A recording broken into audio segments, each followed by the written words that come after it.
चौपाई जानवरों की आती और पांचवी स्वयं इंसान की आती, जिसके अंदर पांचों तत्व जल पृथ्वी अग्नि वायु आकाश पांचों तत्व मौजूद होते। प्रेमी भाई बहनों, ये चार खाने हैं, इनकी अलग अलग कुल 84 लाख योनियां होती हैं।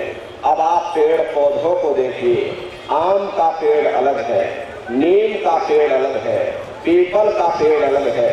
ऐसे ही अलग अलग प्रजातियों के कीड़े मकोड़े, अलग अलग प्रजातियों के पशु पंछी, कुल मिलाकर के 84 लाख योनियां हैं। हम दुनिया के जीव नरकों की यातनाएं भोगने के बाद में इन्हीं 84 लाख योनियों में डाले जाते हैं।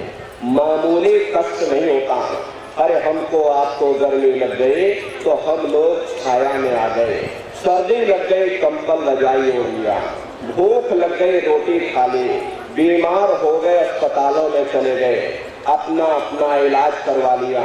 लेकिन देखो उन जानवरों को, क्या गर्मी, क्या सर्दी, क्या बरसात, एक एक निवाले के लिए दर बदर ठोकरें खाते रहते।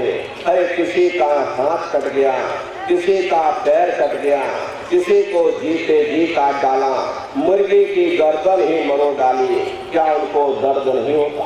पर उनको भी दर्द होता है, उनको भी तकलीफ होती। मादा बिच्छू होती है, मादा बिच्छू की मौत कैसे होती? मादा बिच्छू जब अपने बच्चे को जन्म देती है तो उसी के बच्चे अपनी भूख को मिटाने के लिए अपनी माँ की पीठ पर चढ़ जाते हैं और उसी के मांस को नोच नोच करके खाते हैं।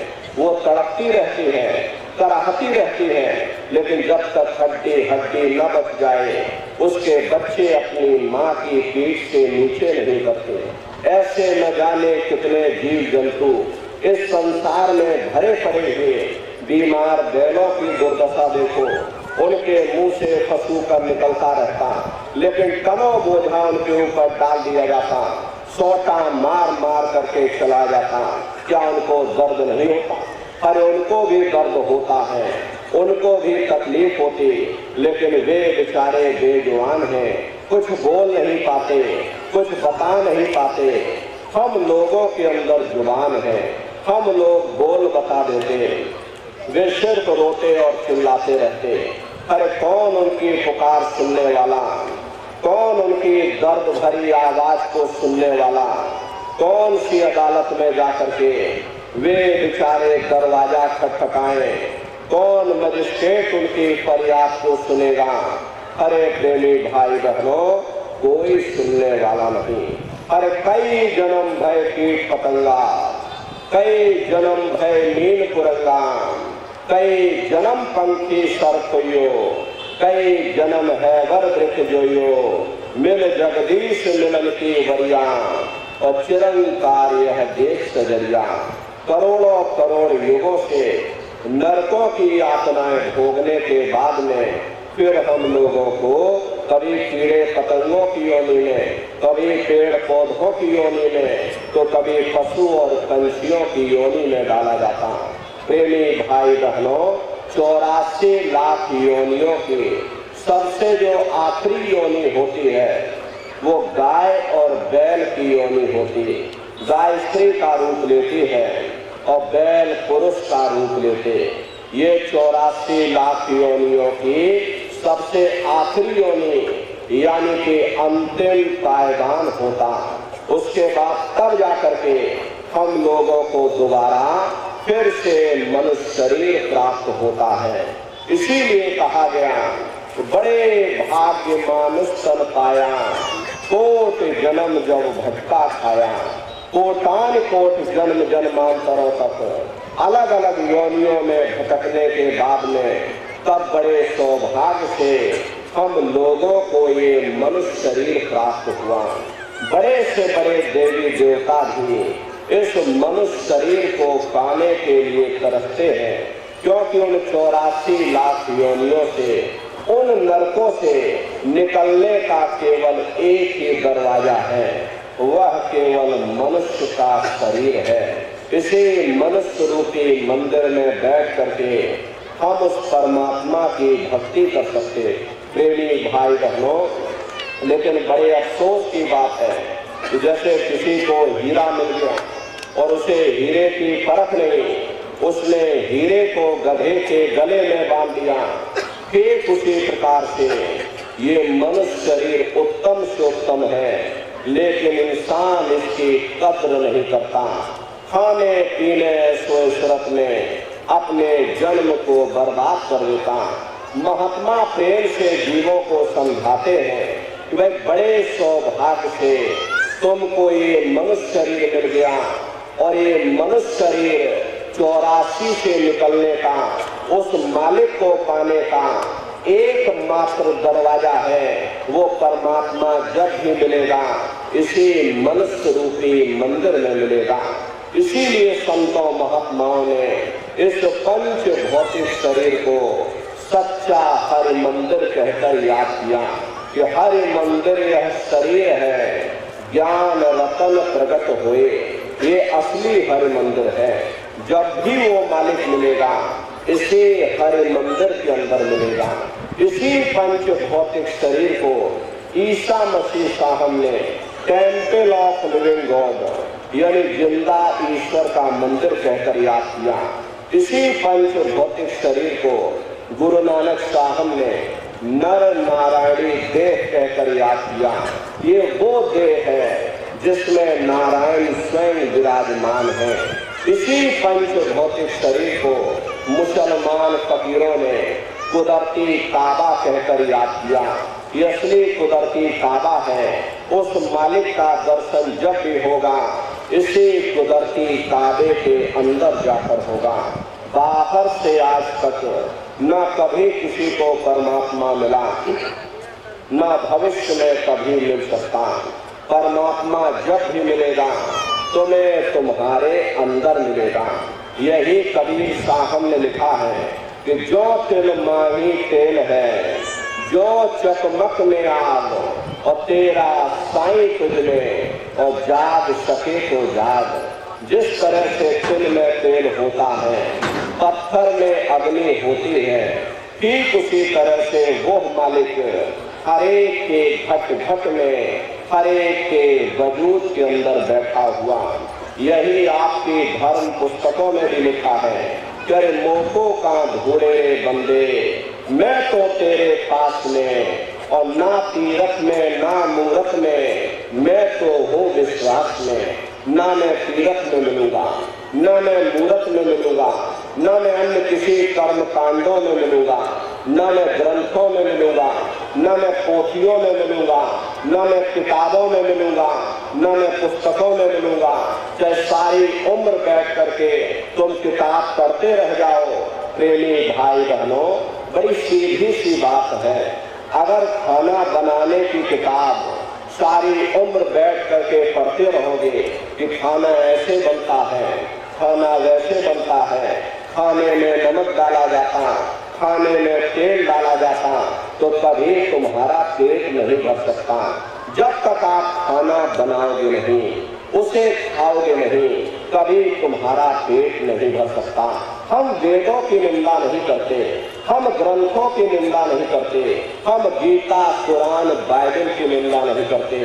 वेद शास्त्र गीता कुरान बाइबल कहती है कि भाई मनुष्य के अंदर अंड खंड ब्रह्मांड है, स्वयं वह परमात्मा इसके अंदर बैठा हुआ।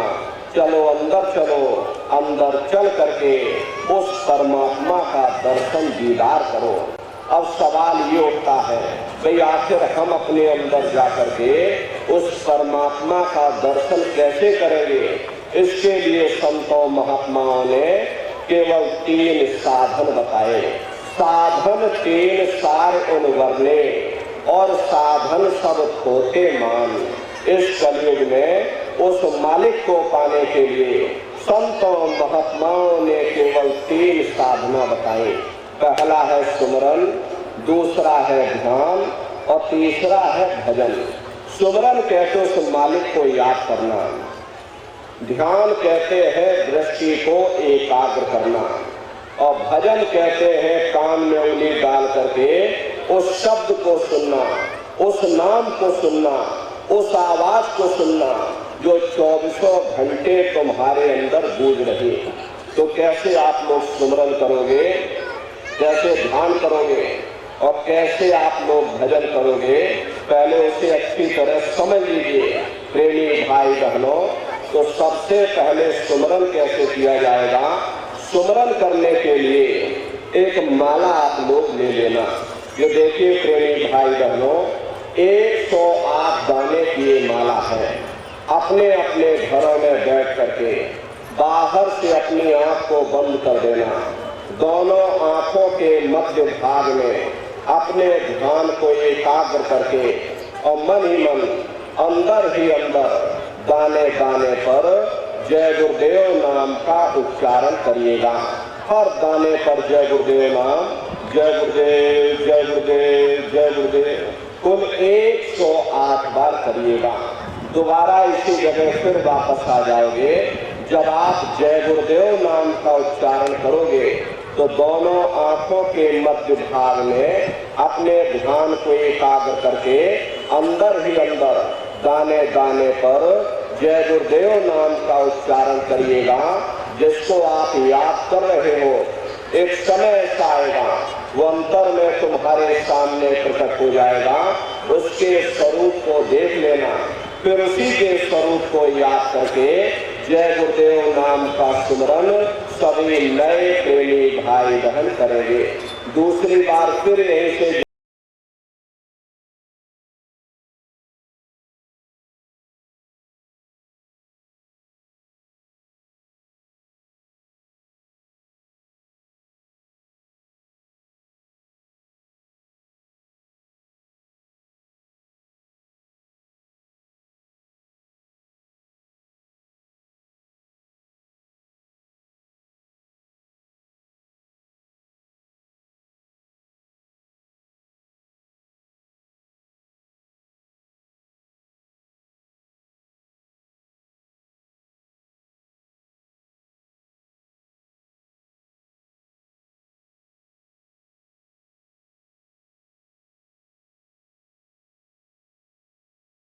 शुद्ध किया। गोस्वामी जी महाराज आए, उन्होंने राम नाम शुद्ध किया। मीराबाई आई, उन्होंने गिरधर नाम शुद्ध किया। इसी तरह से हमारे गुरु महाराज जय गुरुदेव नाम शुद्ध करके गए। गुरु महाराज हमारे कहते थे कि बच्चे बच्चियों, तुम इस नाम की परीक्षा लेकर के देख लेना। जब कहीं तुम भारी मुसीबत में फंस जाओ, कोई तुम्हारा मददगार ना हो, या मौत के समय में जब डॉक्टर भी जवाब दे दे, उस समय बच्चा तुम 10 बार जय गुरुदेव नाम बोलना, मैं तुम्हारी मदद करूंगा। ये जय गुरुदेव नाम समय का जगाया हुआ नाम है।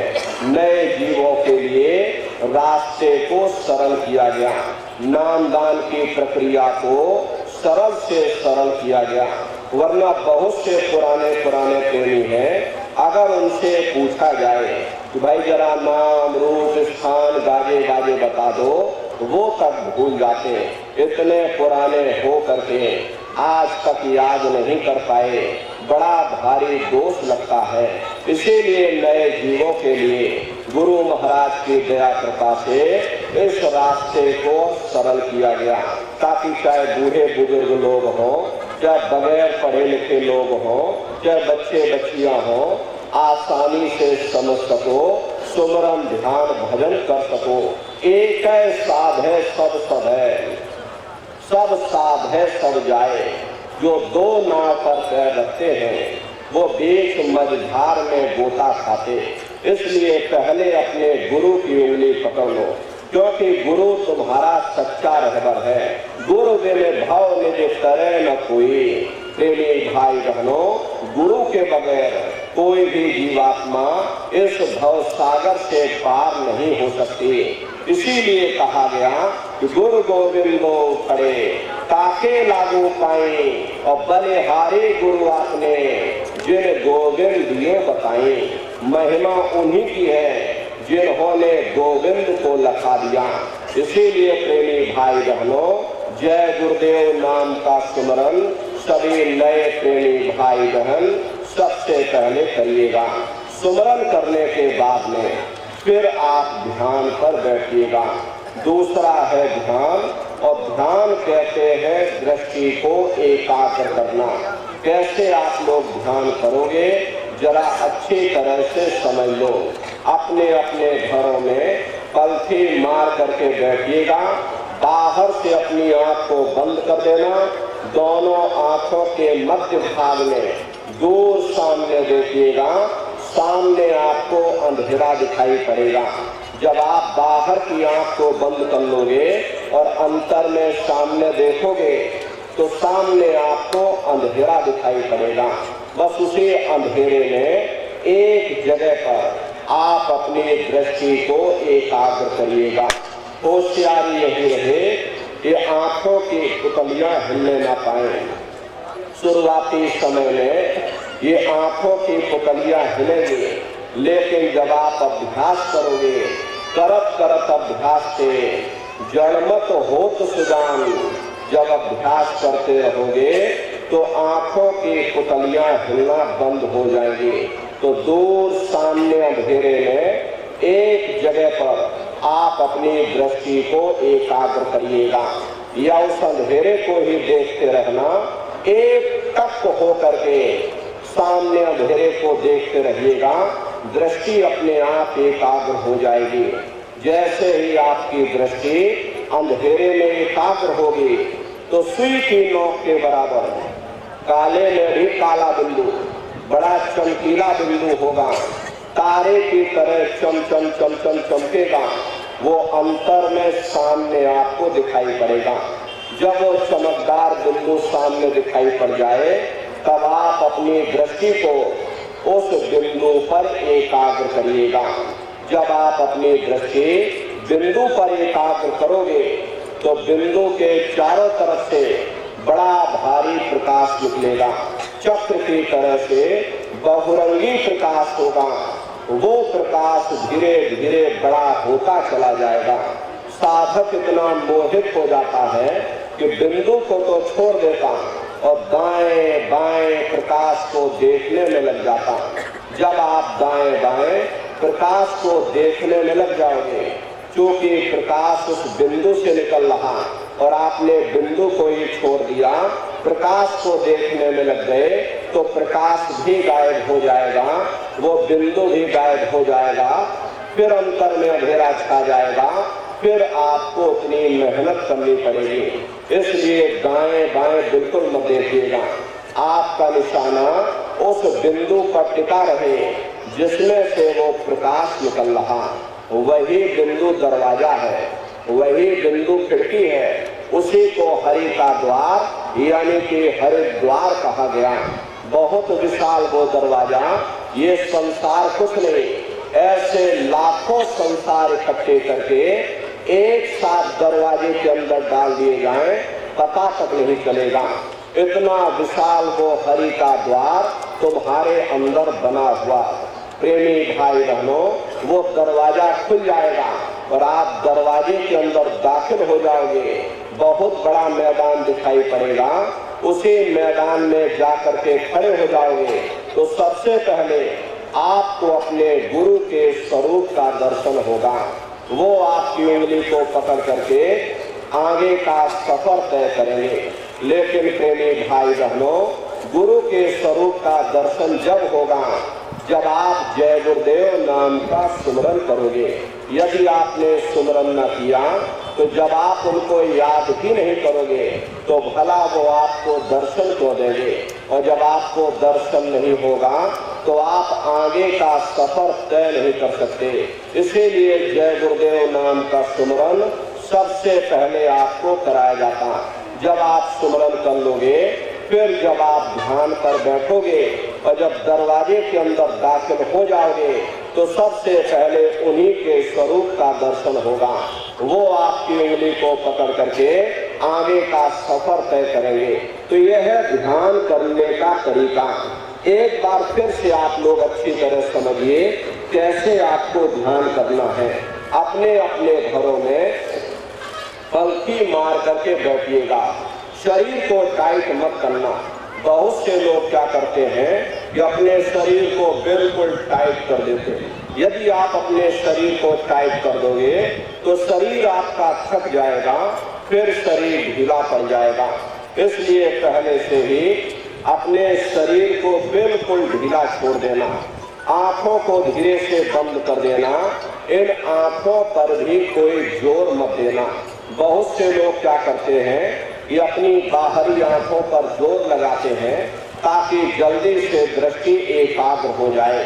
यदि आप अपनी बाहरी आंखों पर जोर लगाओगे तो आंखों की पुतलियों में दर्द होगा, फिर आप अपनी बाहरी आंखों को खोल दोगे। इन बाहरी आंखों का यहाँ पर कोई मतलब नहीं। जैसे सोते समय धीरे से अपनी आंख को बंद करते हो, ऐसे धीरे से आंख को बंद कर लेना। दोनों आंखों के मध्य भाग में दूर सामने देखिएगा, सामने आपको अंधेरा दिखाई पड़ेगा। बस आप उसे अंधेरे को देखते रहना। उस समय किसी के बारे में सोचना नहीं, किसी के बारे में विचार मत करिएगा। हम लोगों के अंदर विचार करने की आदत पहले से पड़ी हुई है। हम किसी भी व्यक्ति को देखते हैं तो देखने से पहले ही हम उस व्यक्ति के बारे में विचार करने लग जाते हैं। ये जो विचार करने की आदत है, ध्यान के समय यही बाधक बन जाएगी। इसलिए ये कोशिश करिएगा कि जब भी ध्यान कर बैठो, मन में कोई विचार ना आने पावे। निर्विचार हो करके, शून्य हो करके, शरीर को बिल्कुल हिलाना डुलाना नहीं, यहाँ तक कि अपनी जिह्वा को भी मत हिलाइएगा। शून्य हो करके अंतर में सामने आपको जो अंधेरा दिख रहा, बस उसी अंधेरे को आप देखते रहिए, उसी अंधेरे में खो जाइए। एक टक हो करके आप उस अंधेरे को देखते रहना। देखते देखते देखते देखते आपकी दृष्टि अंधेरे में एकाग्र हो जाएगी, और जैसे ही आपकी दृष्टि अंधेरे में एकाग्र होगी, सुई की नोक के बराबर बड़ा चमकीला बिंदु होगा, तारे की तरह चमकेगा, वो अंतर में सामने दिखाई पड़ जाएगा। जब वो चमकदार बिंदु सामने दिखाई पड़ जाए, तब आप अपनी दृष्टि को उस बिंदु पर एकाग्र करिएगा। जब आप अपनी दृष्टि बिंदु पर एकाग्र कर लोगे तो वो बिंदु फट जाएगा, वो दरवाजा खुल जाएगा, ये शिव नेत्र खुल जाएगा, ये दिव्य दृष्टि खुल जाएगी और आप दरवाजे के अंदर दाखिल हो जाओगे। एक बार प्रेमी भाई बहनों, ये दिव्य दृष्टि खुल जाए, फिर क्या भूत, क्या भविष्य और क्या वर्तमान, कोई भेद आपसे गुप्त नहीं रहेगा। लाखों वर्ष पहले क्या हुआ था, भविष्य में क्या होने वाला है, आप बैठ करके ध्यान में सब कुछ देख सकते हो। तो यह है ध्यान करने का तरीका। तीसरा है भजन। भजन कहते हो शब्द को सुनना, उस नाम को सुनना जो तुम्हारे अंदर गूंज रहे। गाने बजाने का नाम भजन नहीं है, नाच गाना ढोल मजीरा का नाम भजन नहीं है। भजन कहते हो तो रूहानी आवाज को सुनना जो 24 घंटे तुम्हारे अंदर गूंज रही। कैसे भजन करोगे जरा अच्छी तरह से समझ लीजिए। ये दोनों उंगली कानों में डाल करके ये कानों को बंद कर लेना। कान इसीलिए बंद किए जाते हैं ताकि बाहर की कोई आवाज आपको सुनाई न पड़े। अपनी सुविधा से बैठिएगा। कुर्सी पर चाहे कुर्सी पर बैठ जाओ, सोफे पर चाहे सोफे पर बैठ जाना, या कोई तकिया इस तरह से रख लेना और दोनों कोहनी यहाँ रख करके दोनों उंगली कानों में डाल करके ये कानों को बंद कर लेना। बहुत सी हमारी माताएं बहनें हैं, बूढ़े बुजुर्ग हैं, आपके घुटनों में दर्द होता है, रीढ़ की हड्डी में दर्द होता है, आप बैठ करके भजन नहीं कर पाते हो तो आप लेट करके भजन करिएगा। ऐसे सीधे लेट जाना, लेटे लेटे आंख और कान को बंद कर लेना। मतलब तो आंख और कान को बंद करना है, चाहे आप लेट करके करो या चाहे आप बैठ करके करो। यही कहा गया कि आंख कान मुख बंद कराओ, अनहद झिंगा शब्द सुनाओ। यानी पहले अपनी आंख को बंद करो, अपने मुख को बंद करो, दोनों उंगली कानों में डाल करके ये कानों को बंद कर लो और ऊंचे से ऊंचा ध्यान दे करके उस आवाज को सुनने की कोशिश करो।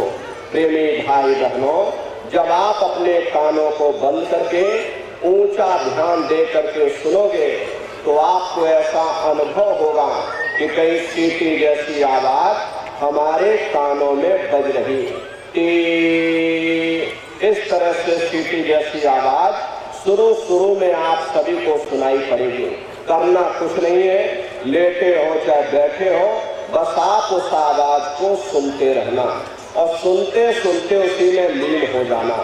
जब आप उसमें लीन हो जाओगे तब कुछ समय बाद में दोबारा आपको अनुभव होगा कि कहीं बड़ी दूर से एक महीन आवाज, घंटे और शंख की आवाज हमारे कानों में बज रही है। जैसे मंदिरों में घंटियां बजती हैं, टन टन टन, तो बाहर तो आपने नकल किया।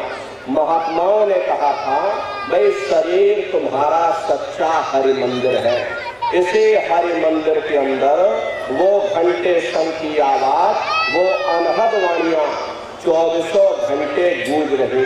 उसी घंटे शंख की आवाज को महात्माओं ने शब्द कहा। अरे आपकी धर्म पुस्तकों में लिखा है कि पोथी पढ़ पढ़ जग मुआ, पंडित भयान कोई, ढाई अक्षर प्रेम का, पढ़े सो पंडित हुए। दुनिया वाले कहते हैं कि ढाई अक्षर का मतलब प्रेम है, प्रेम नहीं है। प्रेम में तो मात्रा लगी हुई। यहाँ पर जिस ढाई अक्षर का वर्णन उन महात्माओं ने किया वो है शब्द शा, आदा, बा और दा। उसी शब्द को महात्माओं ने नाम कहा। कलयुग केवल नाम अधारा, सुमेर सुमेर नर उतर ही पारा। कलयुग में केवल नाम का आधार है। वो नाम तुम्हारे अंदर 24 घंटे गूंज रहा। तो उसी घंटे शंख की आवाज को संतों महात्माओं ने शब्द या नाम कह करके याद किया। उसी को मुसलमान फकीरों ने कलमा कहा। उसी को ईसा मसीह साहब ने वर्ड या लागत कहकर याद किया। उसी को गुरु नानक साहब ने अनहद वाणी कहकर के याद किया। चीन में जो महात्मा हुए उन्होंने इसको ताओ कहकर याद किया। हिंदू महात्माओं ने इसे देववाणी, आकाशवाणी कहकर के याद किया। उन अलग अलग महात्माओं ने अपनी अपनी भाषा में हम लोगों को समझाने की कोशिश की कि भाई वो घंटे शंख की आवाज तुम्हारे सब के अंदर 24 घंटे गूंज रही, वो आपको सुनाई पड़ेगी। लेकिन शुरुआती समय में आपको ऐसा मालूम पड़ेगा कि कहीं बड़ी दूर पर घंटियां बज रही, टन टन टन, लेकिन सुनाई हरेक को पड़ेगी। प्रेमी भाई बहनों, जब घंटे शंख की आवाज आपको सुनाई पड़ने लग जाए तब आप उस आवाज को पकड़ लेना, उसको आप सुनने लग जाना। जब आप उसको सुनने लग जाओगे तो वो आवाज धीरे धीरे बढ़ना शुरू होगी और बढ़ते बढ़ते इस कदर बढ़ेगी कि आपके रोम रोम में घंटे और शंख की आवाज गूंजने लग जाएगी। बड़े घनघोर आवाज होती है, बड़े मधुर वो आवाज होती है। ये जो दुनिया के संगीत आप सुनते हो, उस रूहानी संगीत के सामने ये दुनिया के संगीत कुछ नहीं है। जब आप उस रूहानी संगीत को सुनोगे इतना भारी आनंद आपके ऊपर छा जाएगा, इतनी खुशी आपको होगी, अरे ऐसा नशा आपके ऊपर चढ़ जाएगा, इतना आप उस आवाज में खो जाओगे कि आप सारी दुनिया को भूल जाओगे। अरे प्रेमी भाई बहनों, शंकर भगवान को वही नशा चढ़ा था। शंकर भगवान कोई गांजा भांग नहीं पीते थे। ये तो हमने आपने शंकर भगवान को बदनाम कर दिया कि शंकर भगवान गांजा भांग पीते थे, चलो हम भी गांजा भांग पिएंगे।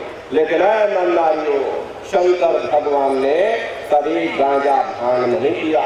शंकर भगवान जिस नशे में लीन रहते थे वो नाम का नशा था। वो ध्यान का नशा था, वो भक्ति का नशा था।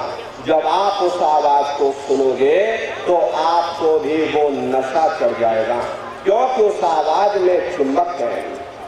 जब आप उस आवाज को सुनोगे तो वो आवाज आपको अपनी ओर खींचेगी, और जब खिंचाव होगा तो जीवात्मा का फैला हुआ प्रकाश 9 द्वारों से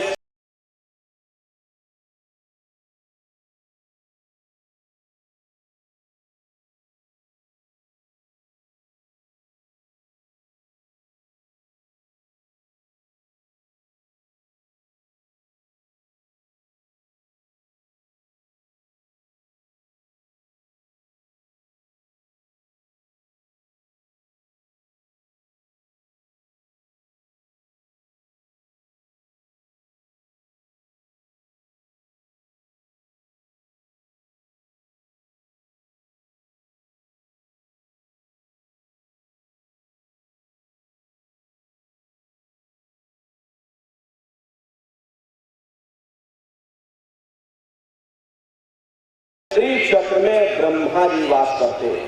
ये 6 दल का कवल है। यहाँ पर जल तत्व पाया जाता है। उसके ऊपर ये नाभि चक्र आता है। नाभि चक्र में विष्णु जी वास करते हैं। ये 8 दल का कवल है।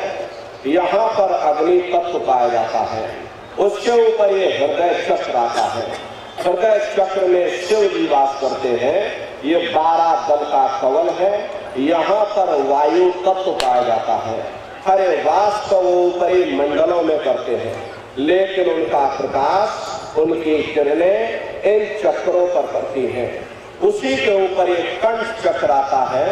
यहाँ पर आद्या महाशक्ति की किरणें पड़ती। ये 16 दल का कवल है।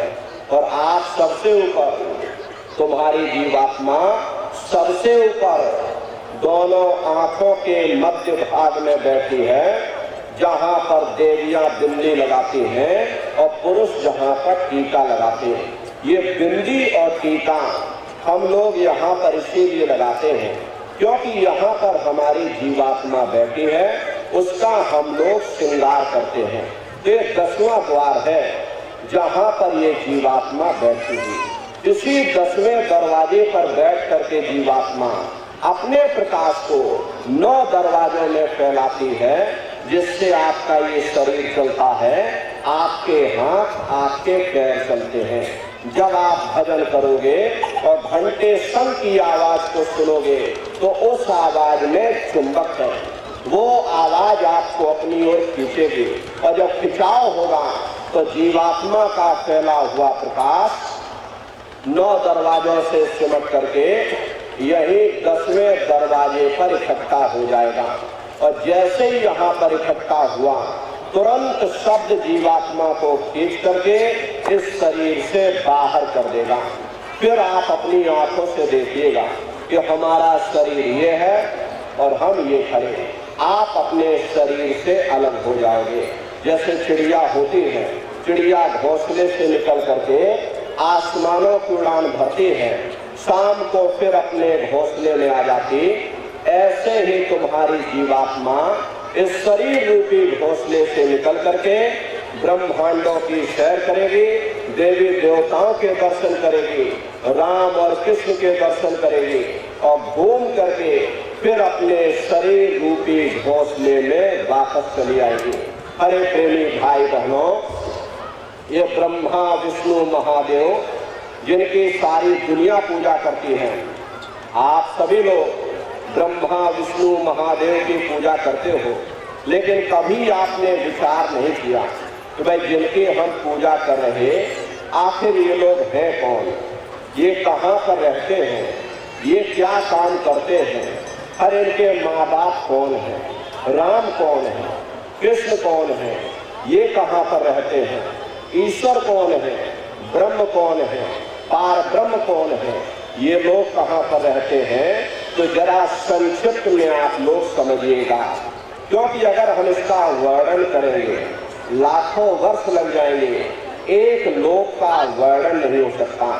इतने विशाल ऊपर लोग बने हुए, लेकिन संक्षिप्त में आपको बताया जा रहा कि किन किन मंडलों को पार करते हुए तुम्हारी जीवात्मा अपने 5वें मंडल पर यानी कि सत्संग में पहुंचेगी। प्रेमी भाई बहनों, जब आप भजन करोगे और घंटे शंख की आवाज को पकड़ करके जब आप शरीर रूपी घोंसले से बाहर निकल जाओगे तो उसी घंटे शंख की आवाज को पकड़कर यही जीवात्मा फिर ब्रह्मांडों की चढ़ाई करती है। पलक झपकते यह जीवात्मा खरबों योजन ऊपर चली जाती। ये सूरज चांद सितारों को पार करने के बाद सबसे पहले जो आपको लोक मिलेगा उसे महात्माओं ने शिवलोक कहा।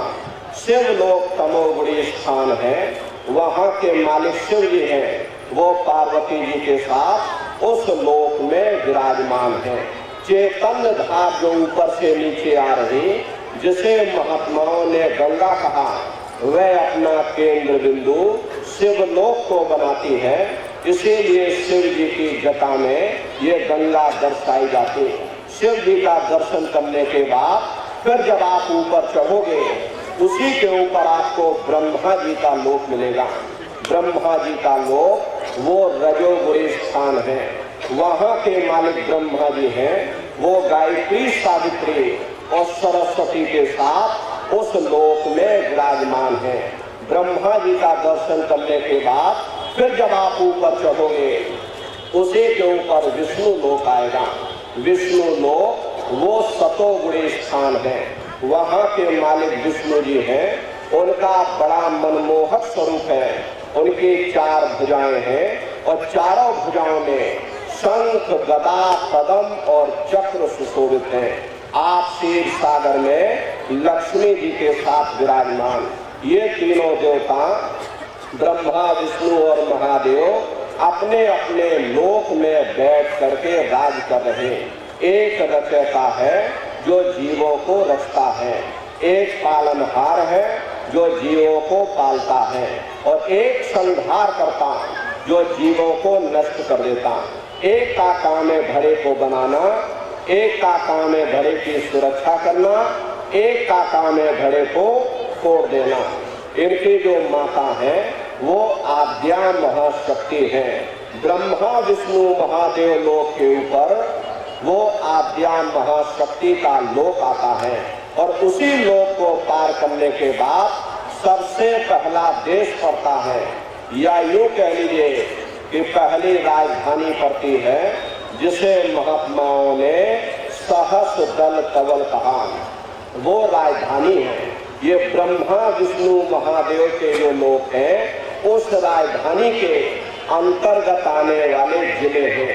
आप इस तरह से समझ लीजिए, जैसे आपके उत्तर प्रदेश की राजधानी लखनऊ है, ये औरैया आपका जिला है। इसी तरह के लिए भाई बहनों वो सहस दल कवल राजधानी है। राजधानी का जो मालिक है वो निरंजन भगवान है। ये ब्रह्मा विष्णु महादेव ये निरंजन भगवान के ही पुत्र हैं, और ये आद्या महाशक्ति ये निरंजन भगवान की अर्धांगिनी है। निरंजन भगवान स्वयं तीनों लोकों के मालिक हैं। उन्हीं को त्रिलोकीनाथ कहा जाता। हिंदू उन्हीं को परमात्मा कहते हैं, मुसलमान उन्हीं को खुदा कहते, ईसाई उन्हीं को गॉड कहते। घंटे और शंख की आवाज जो हर इंसान के अंदर गूंज रही, वो आवाज उन्हीं के मुखार बिंद से हो रही। निरंजन भगवान का जो स्वरूप है वो ज्योतिष स्वरूप है। 1000 बाती की अखंड ज्योति वहाँ पर बराबर जल रही। हम आप मंदिरों में जो ज्योत जलाते हैं, इस ज्योत में तेल की जरूरत पड़ती है, बाती की जरूरत पड़ती है। ये तो हम आप उसकी नकल करते हैं, लेकिन वो अखंड ज्योति ऐसी जल रही जिसमें ना तेल की जरूरत है और ना बाती की जरूरत है।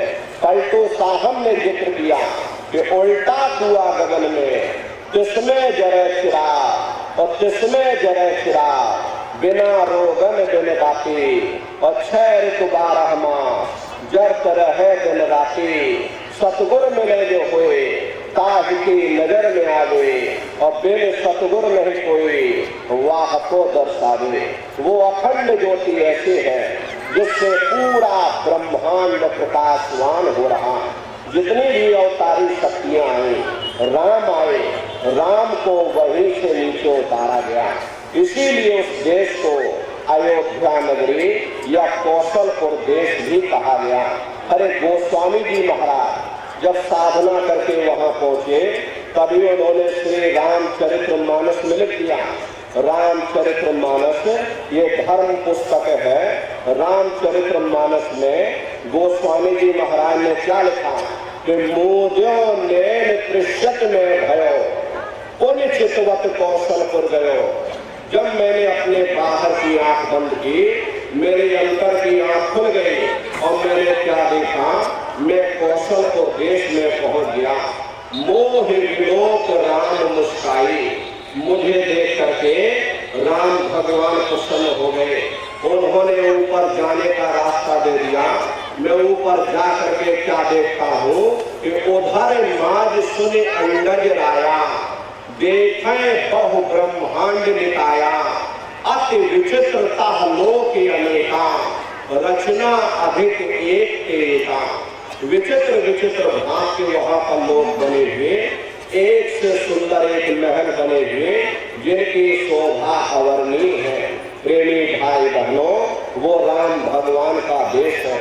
राम जी का दर्शन करने के बाद फिर तुम्हारी जीवात्मा दूसरे मंडल के शब्द को पकड़ करके दूसरे मंडल की चढ़ाई करेगी। शाम तब श्वेत को गहना, सुरत को तान धुन सुनना, और बंक के द्वार धस बैठो और त्रिकुटी जाए कर लेना। उसी के ऊपर दूसरा देश आता है जिसे महात्माओं ने त्रिकुटी देश कहा। वहां के जो मालिक हैं वो ब्रह्म है। वहीं से मन और माया की उत्पत्ति हुई। वहीं से तीन गुण, रजोगुण, तमोगुण, सतोगुण, तीनों गुणों की उत्पत्ति वहीं से हुई। ये जो आपके वेद हैं, वेदों को सारी दुनिया पढ़ती है। वेदों की भी उत्पत्ति उसी स्थान से हुई है। महात्मा कहते हैं कि भाई त्रिकुटी महल में विद्या सारा, धन हर गर्जे बजे नगारा, और लाल वरण सूरज उजियारा। वहां पर दो धने, बादलों की गर्जन और मृदंग की आवाज उस लोक में गूंजती रहती है। जैसे पहले स्थान पर निरंजन भगवान के देश में घंटे और शंख की आवाज गूंजती, ऐसे ही दूसरे मंडल पर यानी कि ब्रह्म के देश में बादलों की गर्जन और मृदंग वहां पर बजता रहता। ओम का जाप बराबर वहां होता रहता। ब्रह्म का जो स्वरूप है लाल वरण सूरज उजियारा। ये सूरज कुछ नहीं, ऐसे लाखों लाख सूर्य इकट्ठे करोगे तो वहां का एक सूर्य बनेगा। प्रेमी भाई बहनों, ब्रह्म का जो स्वरूप है वो सुबह के लाल सूर्य के समान है। इसीलिए वहां का पूरा ब्रह्मांड लाल है। जहां तक आपकी निगाह जाएगी ब्रह्म देश में चारों तरफ आपको लाल ही लाल नजर आएगा। महात्मा जब साधना करके वहां पहुंचे, तभी महात्माओं ने लिख दिया। क्या उन्होंने लिखा कि लाली मेरे लाल की, जित देखो तो लाल, और लाली देखन ले गई, मैं भी हो गई लाल। वो पूरा ब्रह्मांड ही लाल है। जितने साधक वहां पहुंच जाते हैं उन सभी को योगेश्वर कहा जाता है। जैसे व्यास जी हुए, वशिष्ठ जी हुए, वाल्मीकि जी हुए, इन सब की पहुंच वही तक थी। इसीलिए कहा गया कि वाल्मीकि भय ब्रह्म समाना। जब इनकी जीवात्मा वहां पहुंची और जब इन्होंने ब्रह्म का दर्शन किया तो इनका स्वरूप भी ब्रह्म के समान यानी कि ब्रह्म स्वरूप हो गया। तो जितने साधक वहां पहुंच जाते हैं उन सभी को योगेश्वर कहा जाता है। योगेश्वर भगवान श्री कृष्ण उसी देश में वास करते हैं। ये जो ब्रह्म देश है वो श्री कृष्ण भगवान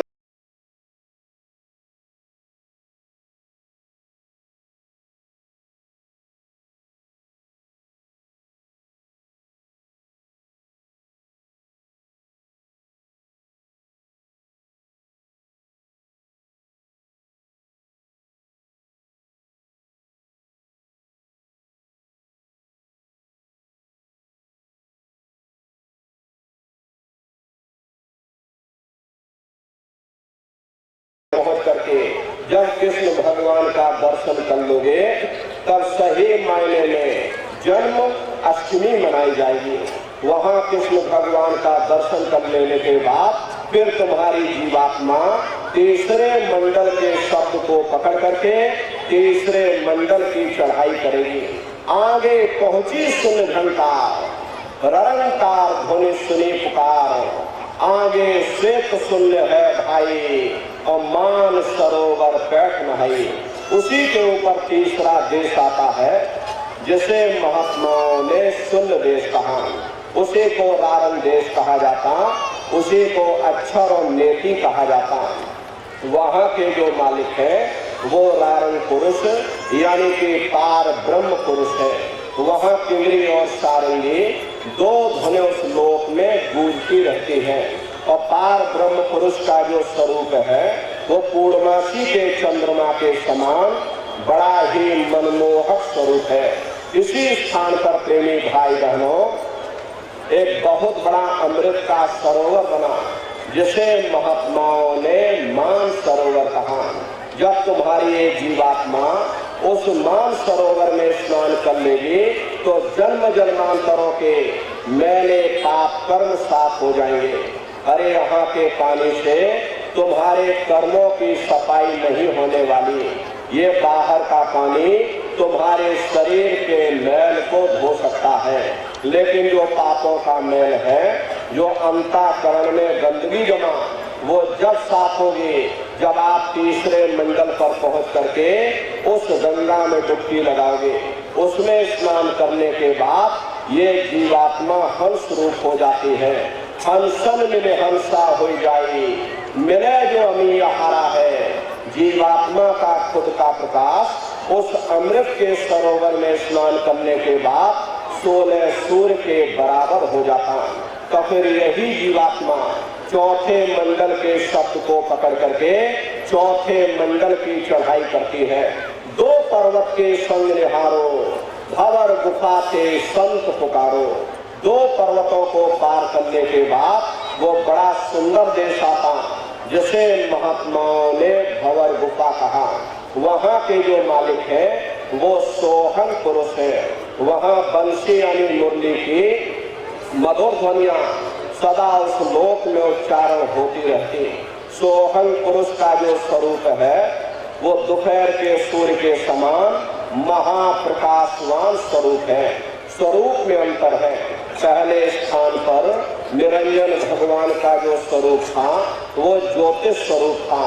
दूसरे स्थान पर ब्रह्म का जो स्वरूप है वो सुबह के लाल सूर्य के समान है।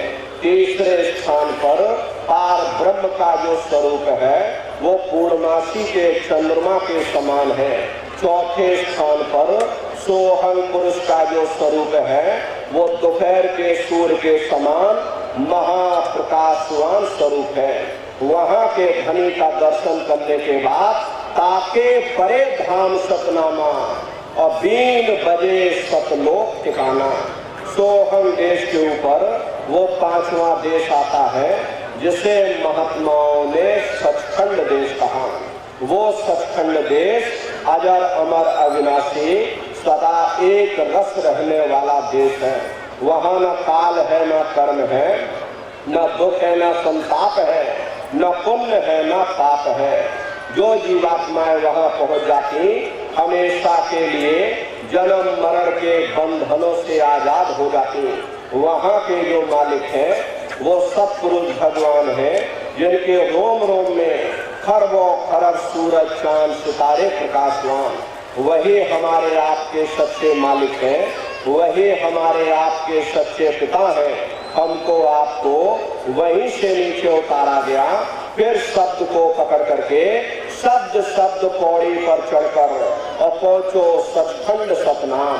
शब्द की सीढ़ी हर मंजिल पर लगा रखी। आपने भजन किया, घंटे संग की आवाज को पकड़ा तो आप पहले मंडल पर पहुंच जाओगे। वहीं पर आपको दूसरे मंडल का शब्द सुनाई पड़ेगा, उसे आप पकड़ लोगे तो आप दूसरे मंडल पर चढ़ जाओगे। ऐसे ही शब्द दर शब्द, मंजिल दर मंजिल ये जीवात्मा अपने देश सचखंड में पहुंच जाती। तो शब्द कब पकड़ में आएगा? जब आप भजन करोगे। और भजन कैसे किया जाएगा? एक बार अच्छी तरह से समझ लीजिए।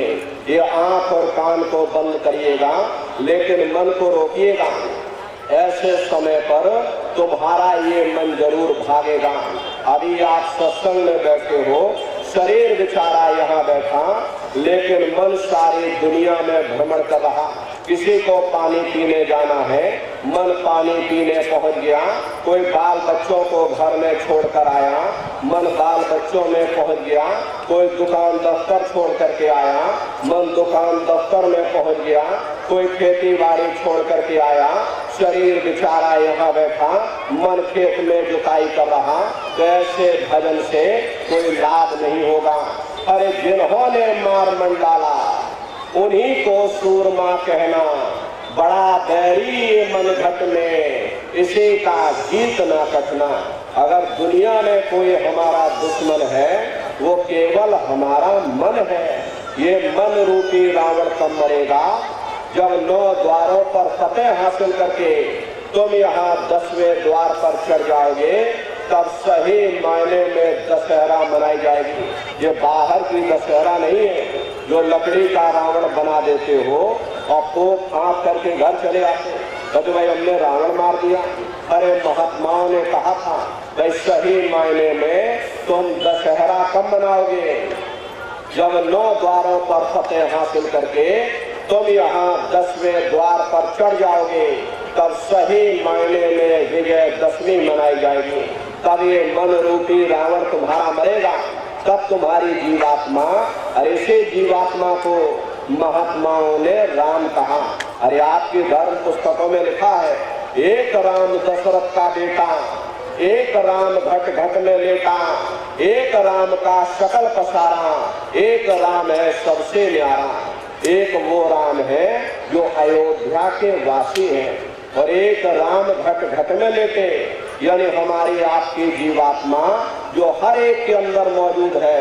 महात्माओं ने कहा भाई एक वो राम है, और एक राम का सकल पसारा, यानी पहले स्थान के मालिक वो निरंजन भगवान, जिनको दुनिया त्रिलोकीनाथ कहती है, जिनका ये पूरा पसारा पूरा संसार है। महात्माओं ने कहा भाई एक वो राम है, और एक राम है सबसे न्यारा। 5वें स्थान के मालिक वो सतपुरुष भगवान जो हमारे आपके सच्चे पिता हैं। महात्माओं ने कहा भाई एक वो राम है। तो महात्मा तो उस राम की महिमा गाते। मोटी बात आप लोग पकड़िए कि भजन कैसे करोगे। तो आंख और कान को बंद कर लेना, ऊंचा ध्यान दे करके सुनिएगा। शुरू में सीटी जैसी आवाज आप सभी को सुनाई पड़ेगी, उसे आप पकड़ लेना, सुनते रहना। सुनते सुनते उसी में लीन हो जाओ। जब आप उसमें लीन हो जाओगे तो कुछ समय बाद में दोबारा आपको अनुभव होगा कि कहीं बड़ी दूर से एक महीन आवाज, घंटे और शंख की आवाज हमारे कानों में गूंज रही। जब घंटे शंख की आवाज आपको सुनाई पड़ने लग जाए, तब आप सीटी की आवाज को छोड़ देना और घंटे शंख की आवाज को पकड़ लेना। एक बार प्रेमी भाई बहनों, आप उस आवाज को पकड़ लो, फिर वो आवाज आपको नहीं छोड़ेगी, खींच करके और शरीर से बाहर कर देगी। तो रोज जाना, रोज ब्रह्मांडों की सैर करना, रोज देवी देवताओं के दर्शन करना, रोज राम के दर्शन करना, रोज किसी के दर्शन करना, और घूम करके फिर अपने शरीर रूपी घोंसले में वापस चले आना। कि सुमरन, ध्यान और भजन 3 क्रियाएं आपको बताई गई। रास्ता बिल्कुल सच्चा है, आप करोगे, आपको अनुभव होगा, दिखाई भी देगा और सुनाई भी पड़ेगा। लेकिन जो भी दिखाई सुनाई पड़े, अपने अंदर हजम करिएगा। जितना हजम कर ले जाओगे उतना रास्ता खुलता चला जाएगा।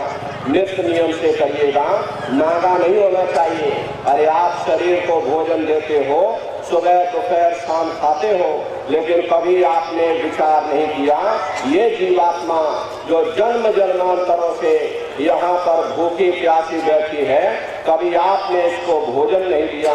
अरे इसका भोजन शब्द है, इसका भोजन नाम है।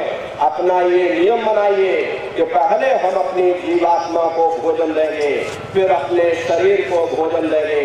अगर ये नियम आपका बन गया तो आपका लोभ भी बन जाएगा और आपका परलोक भी बन जाएगा। अरे प्रेमी भाई बहनों, उस मालिक को पाने के लिए तुम्हें घर बार छोड़ने की जरूरत नहीं है, तुम्हें समाज छोड़ने की जरूरत नहीं है, तुम्हें जात बिरादरी बदलने की जरूरत नहीं। ये जात पात के रगड़े झगड़े ये हमारे अपने नहीं है, ये सिर्फ हमारे मन की खुराफात है। आप सभी लोग बुद्धिमान हो, अपनी अपनी बुद्धि से आप सभी लोग विचार करिएगा। जब गुरु नानक साहब नहीं आए थे तब कोई सिख नहीं था, जब मोहम्मद साहब नहीं आए थे तब कोई मुसलमान नहीं था, जब ईसा मसीह साहब नहीं आए थे तब कोई ईसाई नहीं था। और पीछे लौटते चले जाओ तो केवल मनुष्य ही मनुष्य रह जाते। ये रगड़े झगड़े किसने पैदा किए? ये हमने आपने पैदा किए। अरे कोई भी महात्मा यहाँ पर आकर के ना कोई कौम बनाने आता है, ना कोई मजहब चलाने आते हैं, और ना ही आप हमारे हाथों में ये डंडे और तलवारें देने के लिए आते हैं। अरे आपको सच्चा मार्ग, सनातन मार्ग समझाने के लिए इस धरा भूमि पर शरीर रूप में अवतरित होते हैं। अरे प्रेमी भाई बहनों, सुपद जात के भंगी थे, रैदास जी जात के हरजन थे, मीराबाई जात की छत्तड़ी थी। अगर वे सब उस मालिक को प्राप्त कर सकते हैं तो आप भी उस मालिक को प्राप्त कर सकते हो। जात पात पूछे नहीं कोई, हर का भजय सो हर का हुई। लोग यहाँ जात पात बनाते बनाते मर गए, लेकिन नर नारियों, जब तुम्हारी एक जीवात्मा इस मनुष्य रूपी चोले को छोड़ करके ऊपर धर्मराज की कचहरी में पहुंचेगी, वहां न तुमसे ये पूछा जाएगा कि तुम किस जाति के हो, तुम किस कौम के हो, तुम किस मजहब के हो, तुम हिंदू हो या मुसलमान हो, तुम हिंदुस्तान से आए हो या तुम पाकिस्तान से आए हो। अरे वहाँ तुम्हारे कर्म देखे जाएंगे, भक्ति भाव देखा जाएगा, मालिक से मिलने का प्रेम और प्यार देखा जाएगा। इसीलिए महात्मा जीवों को समझाते हैं कि भाई मालिक को पाने के लिए तुम्हें जात बिरादरी बदलने की जरूरत नहीं है, तुम्हें समाज छोड़ने की जरूरत नहीं है, तुम्हें घर परिवार छोड़ने की जरूरत नहीं है, तुम्हें बाल बच्चे छोड़ने की जरूरत नहीं है, तुम्हें जंगलों पहाड़ों में भटकने की जरूरत नहीं है, तुम्हें साधु सन्यासी और बाबा बनने की जरूरत नहीं। अरे भाई तुम अपने अपने घर परिवार में रहो, अपने अपने बाल बच्चों के साथ रहो, अपने अपने समाज में रहो, समाज की रीत नीति के अनुसार रहो, मेहनत और ईमानदारी से काम करो और 24 घंटे में घंटा 2 घंटा अपनी जीवात्मा के कल्याण के लिए सुरत शब्द नाम की कमाई यानी सुमरन ध्यान भजन करिएगा। अरे प्रेमी भाई बहनों, यही दौलत तुम्हारे काम आएगी, बाकी सब यही पड़ा रह जाएगा। सोए की एक नौक भी तुम्हारे साथ में जाने वाली नहीं है। अरे बड़े बड़े राजे महाराजे आए, सारी जिंदगी उन्होंने किला बनाते बनाते बिगाड़ दिया। आज उनके किलों को जाकर देखिए, आज खंडहर बने पड़े हुए। विश्व विजेता सिकंदर सारी दुनिया पर राज करने का ख्वाब देखता था, वो भी मुट्ठी खोल करके चला गया। कोई क्या साथ लेकर के जाएगा? जो चीज तुम्हारे साथ में जाने वाली वो केवल परमात्मा की भक्ति है। इसलिए प्रेमी भाई बहनों, वो दौलत कमा लो जो अंत समय में तुम्हारे काम आवे, वरना ये समय तुम्हारा निकलता जा रहा, ये श्वासों की पूंजी दिन प्रतिदिन कम होती चली जा रही। अरे हम लोग कहते हैं कि हमारी उम्र बढ़ रही, अरे आपकी उम्र बढ़ नहीं रही, आपकी उम्र दिन प्रतिदिन घटती चली जा रही। ये चंद श्वासों की पूंजी जो लेकर के आप यहाँ बैठे हो, दिन प्रतिदिन कम होती चली जा रही। एक समय ऐसा आएगा ये बुलबुला तुम्हारा टूट जाएगा, फिर न जाने दोबारा मनुष्य शरीर मिले न मिले, अरे भटकते रह जाओगे युगों युगों के लिए नरकों और चौरासियों में। इसलिए प्रेमी भाई बहनों, अहो भाग्य है आपका आपको ये मनुष्य शरीर मिल गया, इस मनुष्य रूपी मंदिर में बैठ करके वो आत्मधन कमा लो, वो रूहानी खजाना कमा लो, जिससे तुम्हारी जीवात्मा का कल्याण हो जाए। तो सुमरन, ध्यान और भजन नित्य नियम से करिएगा। और सभी लोग शाकाहारी रहना, क्योंकि हमारे गुरु महाराज ने शाकाहार पर विशेष जोर दिया। गुरु महाराज हमारे कहते थे, बच्चे बच्चियों तुम लोग शाकाहारी रहना, शाकाहार का प्रचार करते रहना, इसी से देश और दुनिया में भारी परिवर्तन होगा। अरे नारियों, परिवर्तन कोई कानून बनाने से नहीं होता, परिवर्तन कोई आंदोलन करने से नहीं होता, परिवर्तन कोई तोड़ फोड़ करने से नहीं होता। परिवर्तन तब होता है जब लोगों के विचार बदलते हैं, लोगों की भावनाएं बदलती हैं। विचार जब बदलेंगे,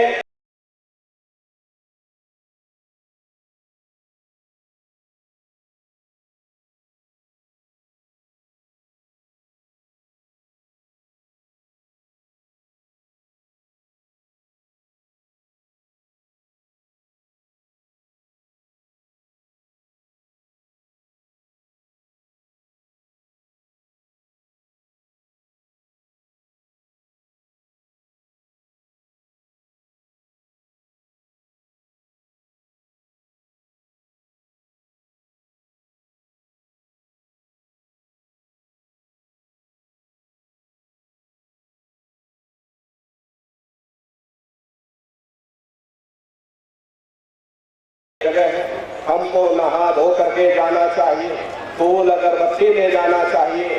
कोई उन मंदिरों में कूड़ा कचरा नहीं डालता।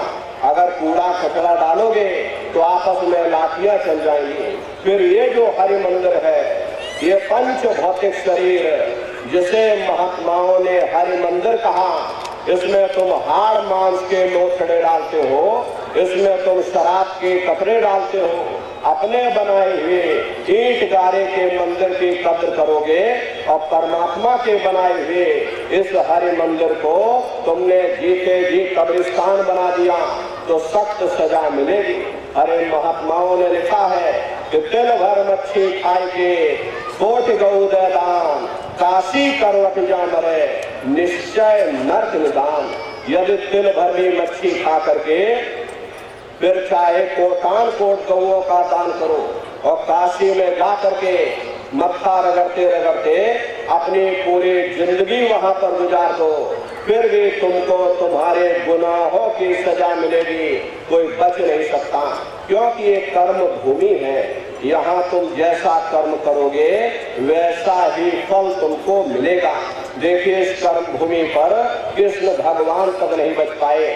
उस समय बाली को छिप करके बाण मारा था, वही बाली कृष्ण अवतार में बहिरिया बन करके आ गया।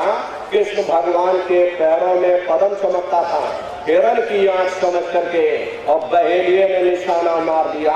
जब पास में आकर के देखा कृष्ण भगवान थे, अफसोस करने लगे, लेकिन कृष्ण भगवान ने उसको समझाया कि इसमें तुम्हारा कोई दोष नहीं, उस समय हमने तुमको मारा, आज तुमने हमको मार दिया, हमारा तुम्हारा अदला बदला पूरा हो गया। कर्म प्रधान विश्व रच राखा, जो जस करे सो तस पंचाखा। ये कर्मों का ऐसा देश है, यहाँ तुम जैसे बीज बोगे वैसे ही फसल काटोगे। इसलिए प्रेमी भाई बहनों, आपसे हमारी प्रार्थना है कि आप सभी लोग शाकाहारी रहिएगा। कोई ऐसा नशा मत करना जिससे बुद्धि तुम्हारी पागल हो जाए। घर में माँ बहन बेटे की पहचान खो दो। अरे आप राम को मानते हो, आप कृष्ण को मानते हो, तो उनके आदर्शों पर भी चलना सीखो। राम ने कभी नहीं कहा कि तुम मांस खाओ, या कृष्ण ने कभी नहीं कहा कि तुम शराब पियो। अरे जितने देवी देवता अवतार हुए सभी यही कह करके गए कि अहिंसा परमो धर्मा। अगर हमने किसी को बनाया नहीं तो मिटाने का अधिकार हमारे पास नहीं। अरे आप इंसान हो, इंसान का काम है रहम करने का। आप जीवों पर रहम करो, आप रूहों पर रहम करो। इसलिए प्रेमी भाई बहनों, आपसे हमारी प्रार्थना है कि आप सभी लोग शाकाहारी रहिएगा। शाकाहार का प्रचार अपने अपने क्षेत्रों में बराबर आप लोग करते रहना। अरे धर्म का प्रचार है, सतयुग कैसे आएगा? अरे राम राज कैसे आएगा? राम राज कोई भाषण देने से नहीं आने वाला। राम राज जब आएगा जब आप लोग धर्म का प्रचार करोगे, और धर्म का प्रचार करने की जिम्मेदारी हम सभी प्रेमी भाई बहनों की है, क्योंकि हम सभी लोग अपने गुरु महाराज के जलाए हुए चिराग हैं। गुरु महाराज कह करके गए कि बच्चा गांव गांव में तुम भजन केंद्र की स्थापना करो, गांव गांव के लोग भजन करने लग जाएं, गांव गांव में सत्संग होने लग जाए, गांव गांव के लोग शाकाहारी हो जाएं, गांव गांव के लोग सदाचारी बन जाएं, आंखों में माँ बहन बेटी की पहचान कायम हो जाए। जब हमारा गांव बदल जाएगा, ये पूरा समाज बदल जाएगा, निश्चय ही कलयुग में सतयुग आ जाएगा। इसलिए